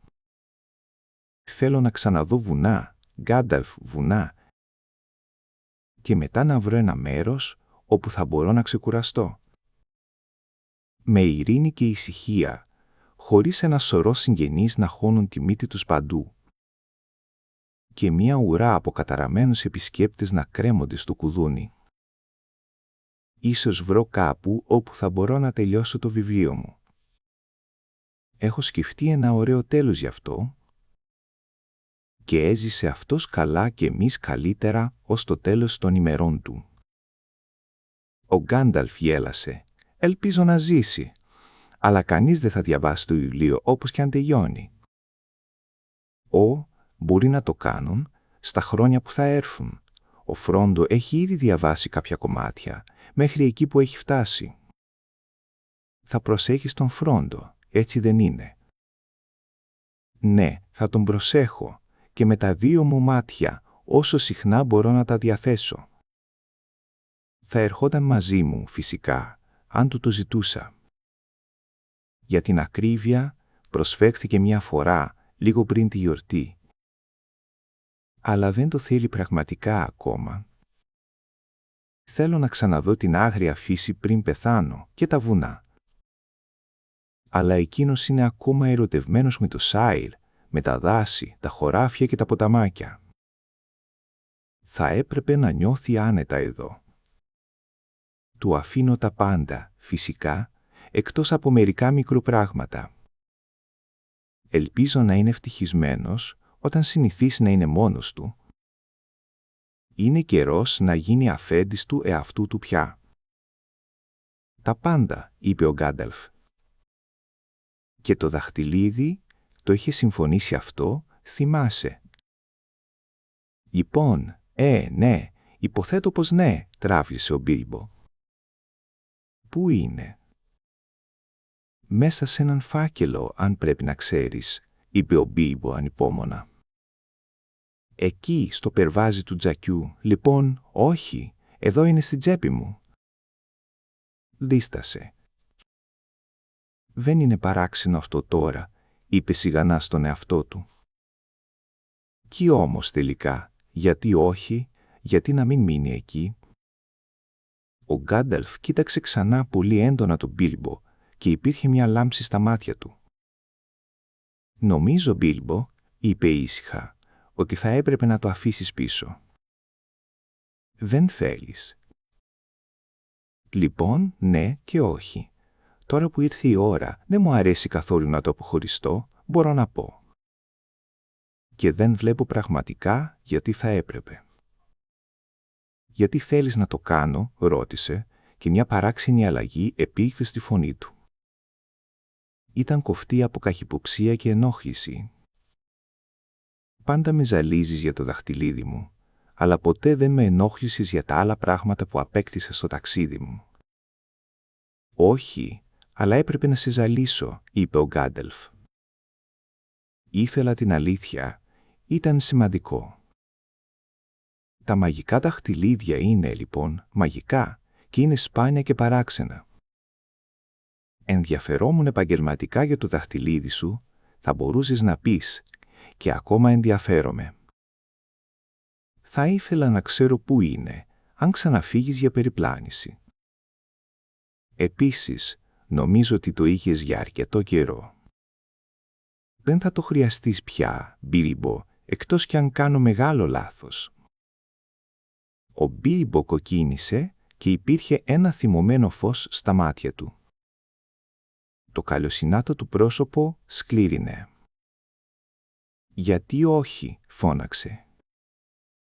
«Και τι σε νοιάζει εσένα, τέλος πάντων, τι κάνω εγώ τα δικά μου πράγματα?» «Είναι δικό μου, εγώ το βρήκα, ήρθε σε μένα». Ναι», είπε ο Γκάνταλφ, «αλλά δεν υπάρχει λόγος να θυμώνεις». «Αν είναι δικό σου το φταίξιμο», είπε ο Μπίλμπο. «Είναι δικό μου, σου λέω. Ολότελα δικό μου, το πολύτιμό μου». «Ναι, το πολύτιμό μου». Το πρόσωπο του μάγου παρέμενε σοβαρό και προσεκτικό. Και μόνο ένα τρεμόπαιγμα στα βαθιά του μάτια έδειχνε ότι είχε ξαφνιαστεί και μάλιστα θορυβηθεί. «Το έχουν ξαναπεί έτσι», είπε, «αλλά όχι εσύ». «Μα εγώ το λέω τώρα. Και γιατί όχι?» «Ακόμα κι αν ο Γκόλουμ είπε το ίδιο κάποτε. Δεν είναι δικό του τώρα, αλλά δικό μου. Και θα το κρατήσω, σου λέω». Ο Γκάνταλφ σηκώθηκε, μίλησε αυστηρά. «Θα είσαι ανόητος αν το κάνεις, Μπίλμπο», είπε. «Το κάνεις σαφέστερο με κάθε λέξη που λες. Σε έχει κυριεύσει υπερβολικά. Άφησέ το και τότε μπορείς να φύγεις κι εσύ και να είσαι ελεύθερος». «Θα κάνω ό,τι διαλέξω και θα πάω όπου μου αρέσει», είπε ο Μπίλμπο πεισματικά. «Έλα τώρα, αγαπητέ μου Χόμπιτ», είπε ο Γκάνταλεφ. «Σε όλη σου τη μακρά ζωή ήμασταν φίλοι και μου χρωστάς κάτι. Έλα, κάνε αυτό που υποσχέθηκες, παράτα το». «Λοιπόν, αν θέλεις εσύ το δαχτυλίδι μου, πες το», φώναξε ο Μπίλμπο. «Αλλά δεν θα το πάρεις, δεν θα δώσω το πολύτιμό μου, σου λέω». Το χέρι του κλανήθηκε στη λαβή του μικρού του σπαθιού. Τα μάτια του Γκάνταλφ άστραψαν. «Σύντομα θα είναι η σειρά μου να θυμώσω», είπε. «Αν το ξαναπείς, θα το κάνω». Τότε θα δεις τον Γκάνταλφ τον γκρίζο, χωρίς τον μανδύα του. Έκανε ένα βήμα προς το Χόμπιτ και φάνηκε να ψηλώνει και να γίνεται απειλητικός. Η σκιά του γέμισε το μικρό δωμάτιο. Ο Μπίλμπο οπισθοχώρησε προς τον τοίχο, ανασένοντας βαριά με το χέρι του να σφίγγει την τσέπη του. Στάθηκαν για λίγο αντικριστά ο ένας στον άλλον και ο αέρας του δωματίου ηλεκτρίστηκε. Τα μάτια του Γκάνταλφ παρέμειναν καρφωμένα στο Χόμπιτ. Αργά τα χέρια του χαλάρωσαν και άρχισε να τρέμει. «Δεν ξέρω τι σε έπιασε, Γκάνταλφ», είπε. «Δεν ήσουν ποτέ έτσι στο παρελθόν. Τι συμβαίνει τέλος πάντων?» «Είναι δικό μου, έτσι δεν είναι. Εγώ το βρήκα και ο Γκόλουμ θα με είχε σκοτώσει αν δεν το είχα κρατήσει. Δεν είμαι κλέφτης ό,τι και αν είπε εκείνος». «Ποτέ δεν σε αποκάλεσα έτσι», απάντησε ο Γκάνταλφ. «Και ούτε εγώ είμαι. Δεν προσπαθώ να σε ληστέψω, αλλά να σε βοηθήσω. Μακάρι να με εμπιστευόσουν όπως παλιά». Γύρισε την πλάτη του και η σκιά πέρασε. Φάνηκε να ξαναμικραίνει σε έναν γέρο γκρίζο άντρα, σκυφτό και προβληματισμένο. Ο Μπίλμπο πέρασε το χέρι του πάνω από τα μάτια του. «Συγγνώμη», είπε. «Αλλά ένιωθα τόσο παράξενα. Κι όμως, κατά κάποιον τρόπο θα ήταν ανακούφιση να μην ασχολούμαι πια μαζί του. Με απασχολεί τόσο πολύ τον τελευταίο καιρό. Μερικές φορές ένιωθα πως ήταν σαν ένα μάτι που με κοιτούσε. Και θέλω συνέχεια να το φοράω και να εξαφανίζομαι, καταλαβαίνεις. Ή να αναρωτιέμαι αν είναι ασφαλές και να το βγάζω για να σιγουρευτώ. Προσπάθησα να το κλειδώσω, αλλά διαπίστωσα ότι δεν μπορούσα να ησυχάσω χωρίς αυτό στην τσέπη μου. Δεν ξέρω γιατί. Και φαίνεται πως δεν μπορώ να αποφασίσω». «Τότε εμπιστεύσου τη δική μου», είπε ο Γκάνταλφ. «Είναι ήδη παρμένη. Φύγε και άφησε το πίσω σου. Σταμάτα να το κατέχεις. Δώσε το στον Φρόντο και εγώ θα τον προσέχω». Ο Μπίλμπο στάθηκε για μια στιγμή τεντωμένος και αναποφάσιστος. Σε λίγο αναστέναξε. «Εντάξει», είπε με προσπάθεια. «Θα το κάνω». Μετά σήκωσε τους ώμους του και χαμογέλασε κάπως μελαγχολικά. Στο κάτω-κάτω, γι' αυτό έγινε όλη αυτή η ιστορία με το γλέντι στην πραγματικότητα. Για να μοιράσω πολλά δώρα γενεθλίων και κάπως να κάνω πιο εύκολο το να το δώσω και αυτό ταυτόχρονα. Τελικά δεν το έκανε καθόλου ευκολότερο, αλλά θα ήταν κρίμα να πάνε χαμένες όλες οι προετοιμασίες μου. Θα χάλαγε τελείως το αστείο. «Πράγματι, θα αφαιρούσε το μόνο νόημα που είδα ποτέ σε αυτή την υπόθεση», είπε ο Γκάνταλεφ. «Πολύ καλά», είπε ο Μπίλμπο. πάει στον Φρόντο μαζί με όλα τα υπόλοιπα. Πήρε μια βαθιά ανάσα. Και τώρα πρέπει πραγματικά να ξεκινάω, αλλιώς θα με προλάβει κανείς άλλος.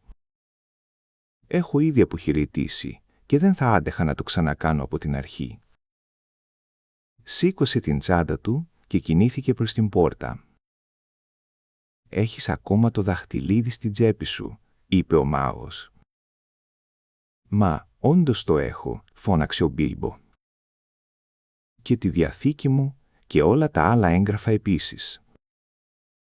Καλύτερα να τα πάρεις εσύ και να τα παραδώσεις για μένα. Αυτό θα είναι το ασφαλέστερο». «Όχι, μη δώσεις το δαχτυλίδι σε μένα», είπε ο Γκάνταλφ. «Βάλ το πάνω στο τζάκι. Θα είναι αρκετά ασφαλές εκεί, μέχρι να έρθει ο Φρόντο. Εγώ θα τον περιμένω». Ο Μπίλμπο έβγαλε τον φάκελο, αλλά μόλις που πήγε να τον ακουμπήσει δίπλα στο ρολόι, το χέρι του τινάχτηκε πίσω και το πακέτο έπεσε στο πάτωμα. Πριν προλάβει να το σηκώσει, ο μάγος έσκυψε, το άρπαξε και το έβαλε στη θέση του. Ένας σπασμός θυμού πέρασε ξανά φευγαλέα από το πρόσωπο του Χόμπιτ. Ξαφνικά έδωσε τη θέση του σε μια έκφραση ανακούφισης και σε ένα γέλιο. «Λοιπόν, αυτό ήταν», είπε. «Τώρα φεύγω». Βγήκαν έξω στο διάδρομο. Ο Μπίλμπο διάλεξε το αγαπημένο του μπαστούνι από τη βάση. Έπειτα σφύριξε. 3 νάνοι βγήκαν από διαφορετικά δωμάτια όπου ήταν απασχολημένοι. «Είναι όλα έτοιμα?» ρώτησε ο Μπίλμπο. «Όλα πακεταρισμένα και με ετικέτες». «Τα πάντα», απάντησαν εκείνοι. «Λοιπόν, ας ξεκινήσουμε τότε». Βγήκε από την εξώπορτα. Ήταν μια ωραία νύχτα και ο μαύρος ουρανός ήταν σπαρμένος με αστέρια. Σήκωσε το βλέμμα ψηλά, ρουφώντας τον αέρα. Τι χαρά να φεύγεις πάλι, να παίρνεις τον δρόμο με νάνους. Αυτό είναι που λαχταρούσα πραγματικά εδώ και χρόνια. «Αντίο», είπε, κοιτάζοντας το παλιό του σπίτι και υποκρινόμενος στην πόρτα. «Αντίο, Γκάνταλαφ». «Εις το επανειδήν, προς το παρόν, Μπίλμπο». «Να προσέχεις τον εαυτό σου, είσαι αρκετά μεγάλος και ίσως αρκετά σοφός». «Να προσέχω, δεν με νοιάζει, μη νοιάζεσαι εσύ για μένα».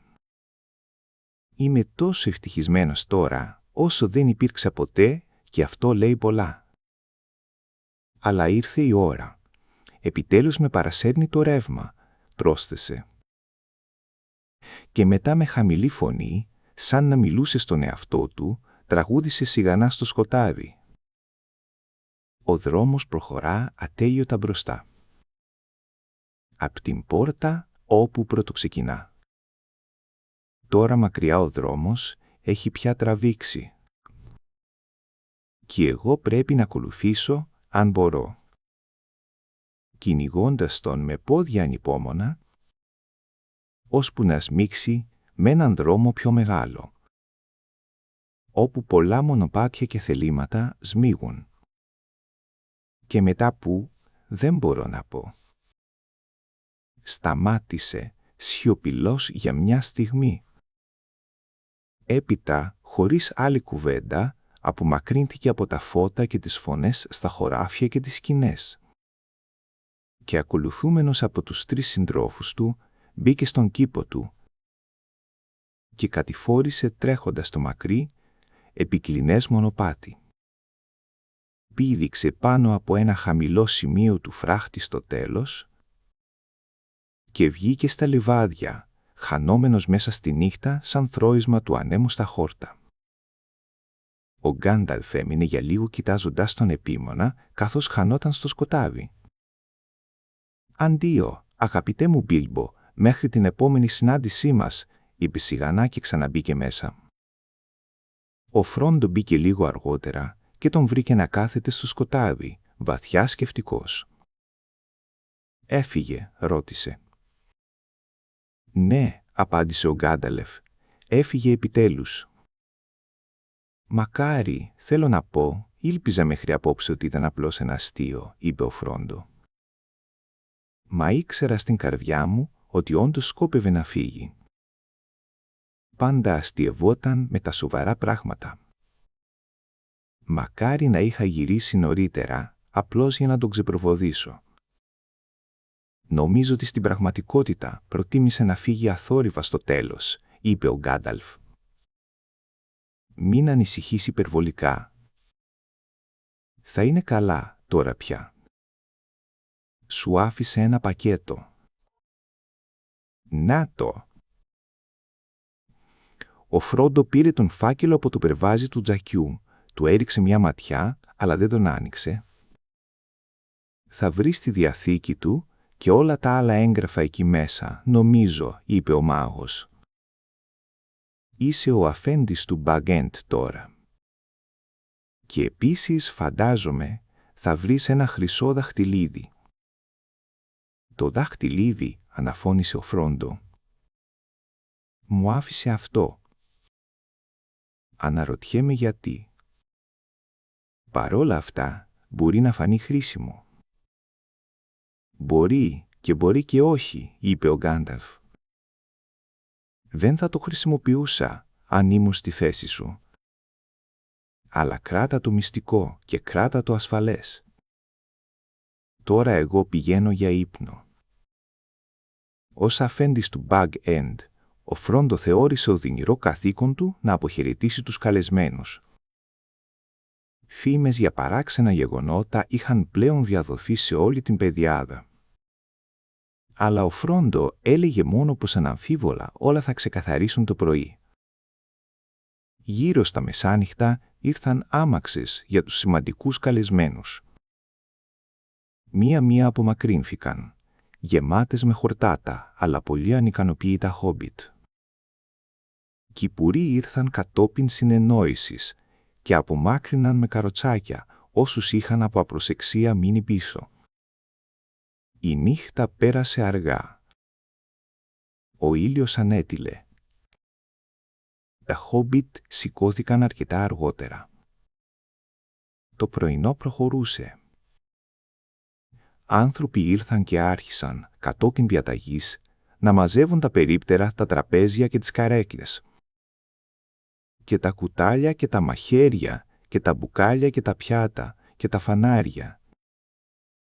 Και τους ανθοφόρους θάμνους σε λάστρες και τα ψίχουλα και τα χαρτιά από τα κράκερ.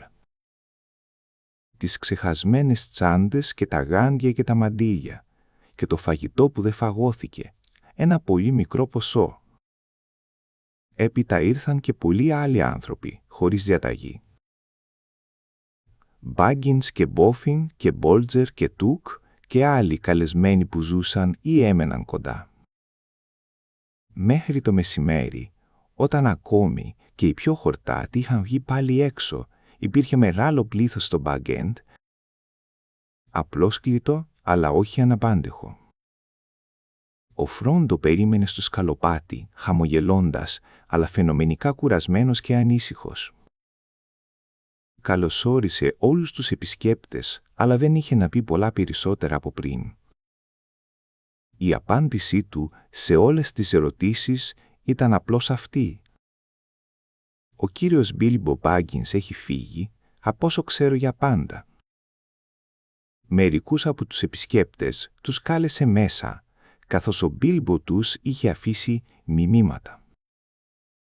Μέσα στην αίθουσα ήταν στιβαγμένη μια μεγάλη ποικιλία από πακέτα, δέματα και μικρά έπιπλα. Πάνω σε κάθε αντικείμενο ήταν δεμένη μια ετικέτα. Υπήρχαν αρκετές ετικέτες αυτού του είδους.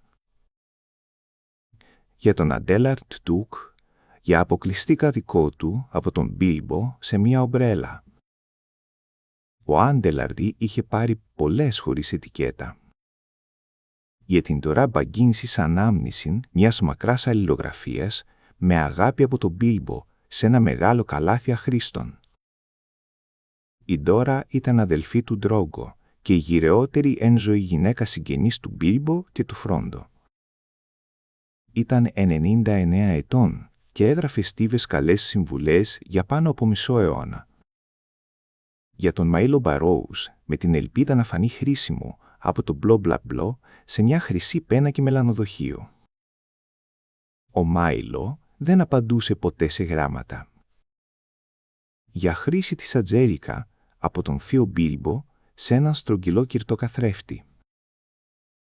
Ήταν μια νεαρή Μπάγκινς και θεωρούσε το πρόσωπό της εμφανώς καλοσχηματισμένο. Για τη συλλογή του Χιούγκο Μπρέις-Γκέρντιρι από έναν συνεισφέροντα σε μία άδεια βιβλιοθήκη. Ο Χιούγκο ήταν μεγάλος δανειστής βιβλίων και χειρότερος από το συνηθισμένο στο να τα επιστρέφει. Για τη Λομπέια Σάκβιλ Μπάγκινς ως δώρο σε μία κασετίνα με ασημένια κουτάλια. Ο Μπίλμπο πίστευε ότι είχε αποκτήσει αρκετά από τα κουτάλια του, ενώ εκείνος έλειπε στο προηγούμενο ταξίδι του. Η Λομπέλια το ήξερε αυτό πολύ καλά. Όταν έφτασε αργότερα μέσα στην ημέρα, έπιασε αμέσως το υπονοούμενο, αλλά πήρε επίσης και τα κουτάλια. Αυτή είναι μόνο μία μικρή επιλογή από τα συγκεντρωμένα δώρα. Η κατοικία του Μπίλμπο είχε κάπως παραφορτωθεί με πράγματα κατά τη διάρκεια της μακράς ζωής του. Ήταν μια τάση των χομπιτότρυπων να παραφορτώνονται, για την οποία ευθυνόταν σε μεγάλο βαθμό το έθιμο να βίνουν τόσα πολλά δώρα γενεθλίων. Όχι, βέβαια, ότι τα δώρα γενεθλίων ήταν πάντα καινούρια. Υπήρχαν ένα-δυο παλιά μάθομ ξεχασμένης χρήσης που είχαν κυκλοφορήσει σε όλη την περιοχή. Αλλά ο Μπίλμπο συνήθως έδινε καινούρια δώρα και κρατούσε εκείνα που λάμπανε. Η παλιά τρύπα τώρα καθαριζόταν λιγάκι. Καθένα από τα διάφορα αποχαιρετιστήρια δώρα είχε ετικέτες γραμμένες προσωπικά από τον Μπίλμπο και αρκετά είχαν κάποιο υπονοούμενο ή κάποιο αστείο. Αλλά φυσικά τα περισσότερα πράγματα δόθηκαν εκεί όπου θα τα ήθελαν και θα ήταν ευπρόσδεκτα. Τα φτωχότερα χόμπιτ και ειδικά εκείνα της οδού Μπάγκσοτ τα πήγαν πολύ καλά. Ο γέρο Γκάφερ Γκάμτζι πήρε 2 σακιά πατάτες, ένα καινούριο φτιάρι, ένα μάλινο γυλαίκο και ένα μπουκάλι αληφή για τις αρθρώσεις που τρίζουν. Ο γέρο Ρόρι Μπράντιμπακ, σε αντάλλαγμα για τη μεγάλη φιλοξενία, πήρε μια ντουζίνα μπουκάλια παλιούς αμπελώνες. Ένα δυνατό κόκκινο κρασί από το νότιο τέταστο και τώρα αρκετά ώριμο, καθώς το είχε βάλει στην κάβα ο πατέρας του Μπίλμπο. Ο Ρόρι συγχώρεσε εντελώς τον Μπίλμπο και τον ανακήρυξε εξαίρετο τύπο μετά το πρώτο μπουκάλι. Είχαν μείνει άφθονα απ' όλα για τον Φρόντο.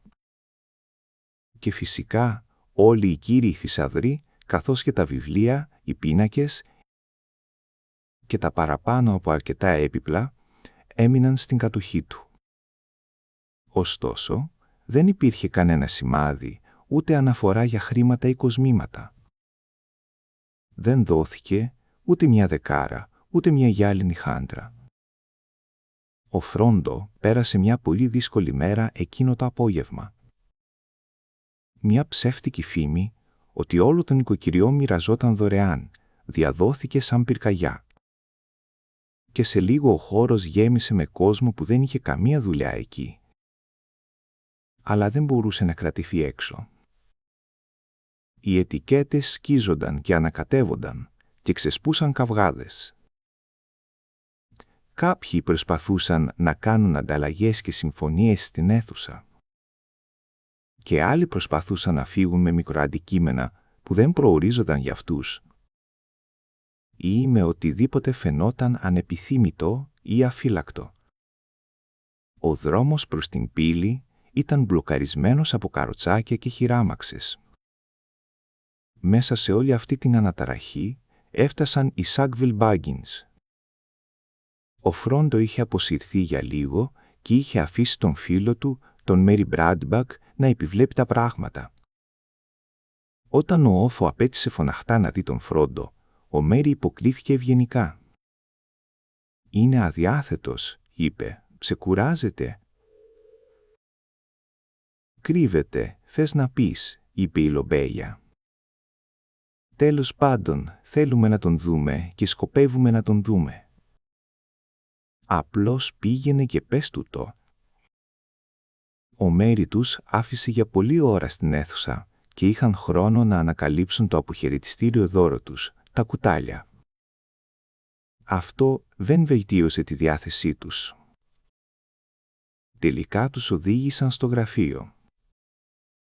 Ο Φρόντο καθόταν σε ένα τραπέζι με πολλά χαρτιά μπροστά του. Έδειχνε αδιάθετος, τουλάχιστον, στο να δει του Σάκβιλ Μπάγκινς. Και σηκώθηκε, παίζοντας νευρικά με κάτι στην τσέπη του. Μίλησε όμως αρκετά ευγενικά. Η Σάκβιλ Μπάγκινς ήταν μάλλον προσβλητική.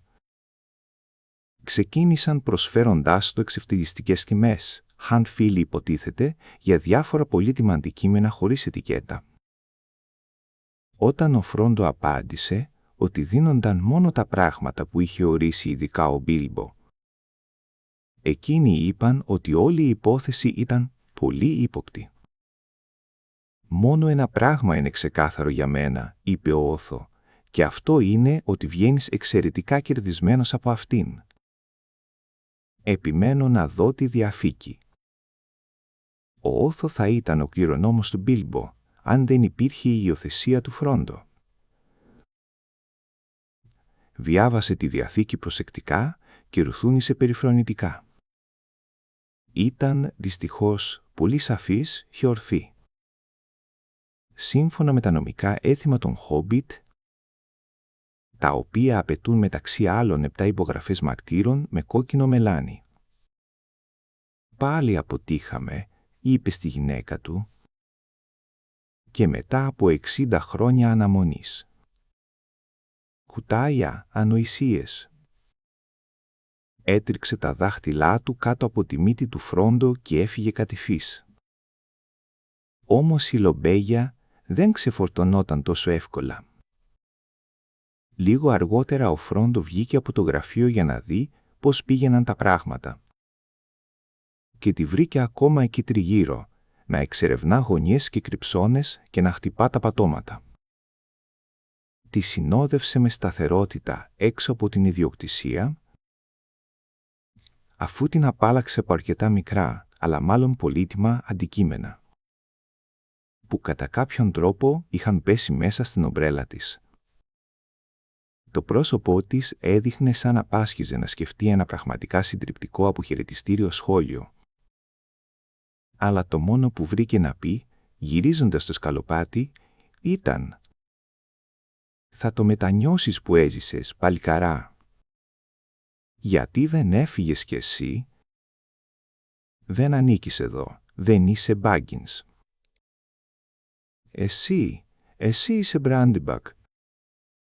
«Το άκουσες αυτό, Μέρι, αυτό θα πει προσβολή», είπε ο Φρόντο καθώς της έκλεινε την πόρτα. «Ήταν κομπλιμέντο», είπε ο Μέρι Μπράντιμπακ, «και γι' αυτό φυσικά όχι αληθινό». Μετά έκαναν μια βόλτα στη λαγότρυπα και έδιωξαν 3 νεαρά χόμπιτ, 2 μπόφιν και έναν μπόλτζερ, που άνοιγαν τρύπες στους τοίχους ενός από τα κελάρια.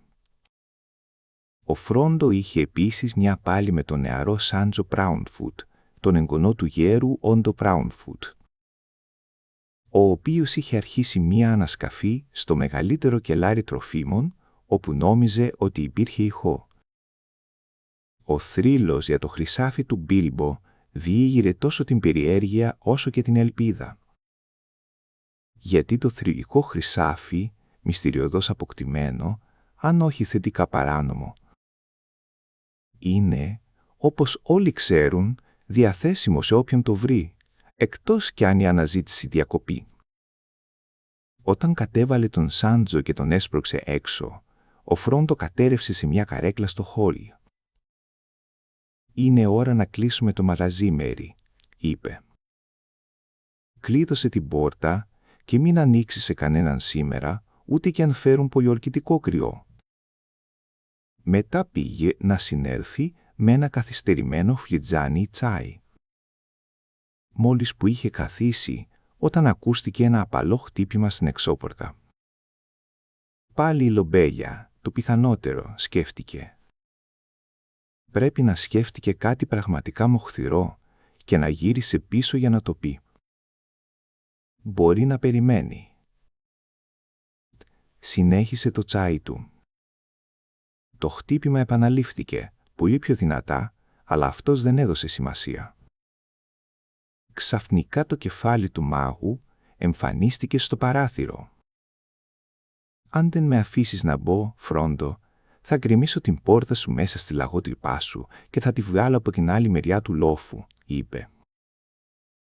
«Αγαπητέ μου Γκάνταλφ, μισό λεπτό», φώναξε ο Φρόντο, βγαίνοντας, τρέχοντας από το δωμάτιο προς την πόρτα. «Πέρνα μέσα, πέρνα μέσα. Νόμιζα πως ήταν η λομπέρια». «Τότε σε συγχωρώ, αλλά την είδα πριν από λίγο να οδηγεί μια άμαξα με πόνι προς το Bywater με ένα ύφος που θα έκοβε και το γάλα. Εμένα παραλίγο να με κόψει ήδη. Ειλικρινά, παραλίγο να δοκιμάσω το δαχτυλίδι του Μπίλμπο. Λαχταρούσα να εξαφανιστώ. «Μην το κάνεις αυτό», είπε ο Γκάνταλφ, καθώς καθόταν. «Να προσέχεις πολύ αυτό το δαχτυλίδι, Φρόντο. Για την ακρίβεια, εν μέρει γι' αυτό έχω έρθει, για να πω μια τελευταία κουβέντα». «Λοιπόν, τι συμβαίνει με αυτό?» «Τι ξέρεις ήδη?» «Μόνο όσα μου είπε ο Μπίλμπο. Έχω ακούσει την ιστορία του, πώς το βρήκε και πώς το χρησιμοποίησε, στο ταξίδι του εννοώ». «Ποια ιστορία, αναρωτιέμαι», είπε ο Γκάνταλφ. «Α, όχι αυτή που είπε στους νάνους και έγραψε στο βιβλίο του», είπε ο Φρόντο. «Μου είπε την αληθινή ιστορία, λίγο αφότου ήρθα να ζήσω εδώ. Είπε πως τον πίεζες μέχρι που σου την είπε, οπότε καλό θα ήταν να την ξέρω κι εγώ». «Όχι μυστικά μεταξύ μας, Φρόντο», είπε, «αλλά δεν πρέπει να μαθευτούν παρά έξω. Είναι δικό μου άλλωστε». «Αυτό είναι ενδιαφέρον», είπε ο Γκάνταλφ. «Λοιπόν, εσύ τι σκέφτηκες για όλα αυτά?»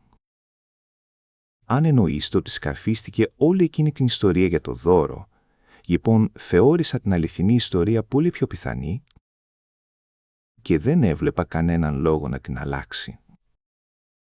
Δεν τέριαζε καθόλου στον Μπίλμπο να κάνει κάτι τέτοιο, ούτως ή άλλως, και μου φάνηκε μάλλον παράξενο. Και εμένα το ίδιο, αλλά παράξενα πράγματα μπορεί να συμβούν σε ανθρώπους που έχουν τέτοιους θησαυρούς, αν τους χρησιμοποιούν. Ας είναι αυτό μια προειδοποίηση για σένα, να είσαι πολύ προσεκτικός μαζί του. Μπορεί να έχει και άλλες δυνάμεις, πέρα από το να σε κάνει να εξαφανίζεσαι όποτε το θελήσεις. «Δεν καταλαβαίνω», είπε ο Φρόντο. «Ούτε κι εγώ», απάντησε ο μάγος. «Απλώς έχω αρχίσει να αναρωτιέμαι για το δαχτυλίδι, ειδικά από χτες το βράδυ. Δεν υπάρχει λόγος ανησυχίας, αλλά αν ακολουθήσεις τη συμβουλή μου, θα το χρησιμοποιείς πολύ σπάνια ή και καθόλου. Τουλάχιστον σε παρακαλώ να μην το χρησιμοποιήσεις με τρόπο που θα προκαλέσει συζητήσεις ή θα κινήσει υποψίες. Το ξαναλέω, φύλαξε το ασφαλές και κράτα το μυστικό. Είσαι πολύ μυστηριώδης, τι φοβάσαι?» «Δεν είμαι βέβαιος, γι' αυτό δεν θα πω περισσότερα. Ίσως μπορέσω να σου πω κάτι όταν επιστρέψω.